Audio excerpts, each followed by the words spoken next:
Shalom Bachar, qu'Akadosh Baruch Hu, il vous protège, il vous donne la santé, la joie, la prospérité.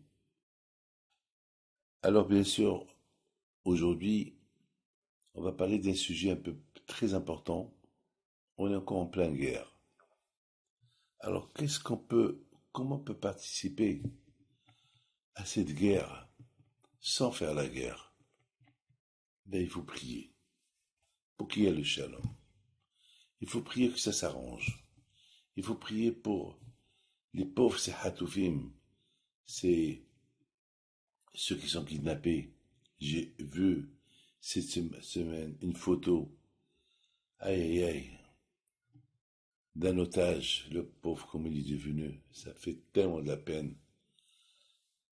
Comment nous, on peut se réjouir et manger la viande et danser et chanter alors qu'il y a encore 136 personnes dans les égouts, là-bas, dans les tunnels, sans médecin, sans médicaments, sans manger, perdu la moitié de leur poids. Est-ce qu'ils sont encore normaux? Est-ce qu'ils n'ont pas perdu la tête? Aïe, aïe, aïe. Qu'est-ce que nous, on peut participer? Est-ce que ça devient comme voir un film de guerre? On voit chaque jour les informations, la guerre, la guerre, la guerre, la guerre, la guerre. Ça devient comme un film de guerre, qu'il est infini. Il faut prier. Il faut prier. On n'a pas le droit de se réjouir de la défaite de l'autre. Non, parce qu'on n'a rien gagné encore. Et même si on a gagné, on n'a pas le droit de se réjouir. Ça, je m'excuse. Se réjouir.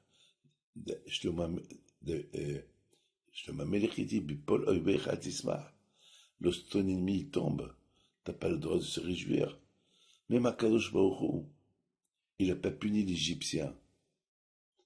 Lorsque ils étaient en train de se noyer, les Juifs, les anges, les malachim, ils ont voulu faire la shira, chanter, donner des éloges à Kadosh Baruch Hu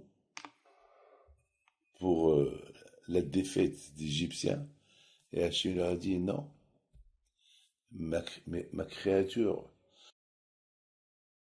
l'être humain que j'ai créé, il est en train de mourir, il est en train de se noyer, et vous voulez chanter? Kadosh Baruch Hu, il n'est pas heureux de se réjouir de la défaite de l'autre. Même un animal, on n'a pas le droit de le faire souffrir. Mes amis, si cette guerre est continue encore, c'est 3 mois déjà de guerre, c'est qu'on prie pas assez. On prie pas assez. On est devenu curieux. Qui va gagner? Qui va gagner cette guerre? Chacun il envoie sur l'autre et on voit pas la fin. Et entre-temps, nous aussi, on souffre. Et les autres aussi, ils souffrent. Et surtout les pauvres. Ceux qui ne sont pas impliqués dans la guerre, les otages, ils souffrent. Alors qu'est-ce qu'il faut faire? Il faut prier, mes enfants. Il ne faut pas qu'on s'habitue. On n'a pas le droit de s'habituer. Vous savez que lorsqu'ils étaient esclaves en Égypte, ils se sont habitués à l'esclavage. Jusqu'à qu'un jour, ils se sont rendus compte. Mais on va rester esclaves jusqu'à quand? Et là, ils ont compris leur, leur, leur souci. Le souci de l'esclavage. Là, ils ont commencé à prier à Kadosh Baruch Hu. Et dès qu'ils ont commencé à prier à Kadosh Baruch Hu, il a envoyé Moshe Rabbeinu. Mes amis, ce que nous devons faire aujourd'hui pour coopérer à cette guerre, c'est la prière. La prière pour que Be'ezat Hashem, que ça s'arrange. Ça s'arrange pour la sécurité d'Israël, bien sûr. Et ça s'arrange pour tous ces êtres humains qui sont en train de souffrir. Vous croyez que j'ai pas de la peine de voir du sang couler? Mais ça fait de la peine, ça fait de la peine. J'ai vu un chat écrasé la semaine dernière. J'ai eu de la peine, la peine, la peine, la peine. Ah, ça fait de la peine de voir un être humain écrasé, qu'il soit juif ou qu'il n'est pas juif. Ça fait de la peine. Alors il faut qu'on prie à Kadosh Baruch Hu. On n'a pas les armes, non, on n'a pas des armes. Nous, on n'est pas des guerriers. On fait la guerre avec la bouche. Priez à Kadosh Baruch Hu. On ne prie pas à Kadosh Baruch Hu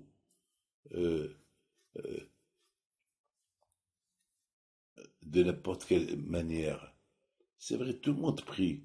Mais est-ce vraiment on prie? Mes amis, prions bien pour que ça s'arrête. Parce que la fête de Toubishvat, elle approche. Purim, elle approche. Pessah, elle approche. On ne va pas passer ces fêtes-là dans la guerre. Que Hachem vous protège, Jamel Kerasson.